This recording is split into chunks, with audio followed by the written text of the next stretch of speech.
આજે શહીદ દિન નિમિત્તે જિલ્લા સેવા સદન ખાતે 2 મિનિટનું મૌન પાળી ગાંધી બાપુને શ્રદ્ધાંજલિ અર્પણ કરવામાં આવી હતી।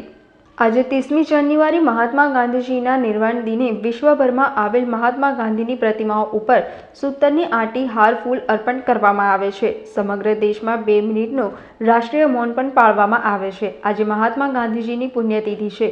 દર વર્ષની જેમ આ વર્ષે પણ 30મી જાન્યુઆરીએ મહાત્મા ગાંધીની પુણ્યતિથિ નિમિત્તે મહાત્મા ગાંધીજીને શ્રદ્ધાંજલિ આપવામાં આવી હતી। દેશ અને દુનિયાને અહિંસાના માર્ગે ચલાવવાની શીખ આપનાર બાપુની આજે 76મી પુણ્યતિથિ છે। વડોદરા શહેર જિલ્લા કલેક્ટર કચેરીના ધારાસભા હોલ ખાતે સરકારી કર્મચારીઓ અને જિલ્લા કલેક્ટર એબી ગોરે 2 મિનિટનું મૌન પાળી ગાંધી બાપુને પુષ્પાંજલિ અર્પણ કરવામાં આવી હતી।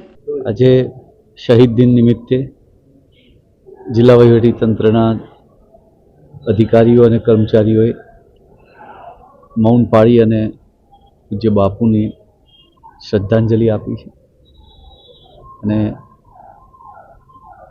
આપણા દેશને આગળ શાંતિપૂર્ણ, સમૃદ્ધ અને સુદૃઢ બનાવવા માટે સંકલ્પબદ્ધ બધા થયા છે। જય હિન્દ। સમાચારોના સતત અપડેટ મેળવવા માટે લોકમત ન્યૂઝને YouTube ઉપર સબસ્ક્રાઇબ કરો, બેલ આઇકોન દબાવો અને અમારી સાથે જોડાયેલ રહો ફેસબુક, ઇન્સ્ટાગ્રામ અને ટ્વિટર ઉપર।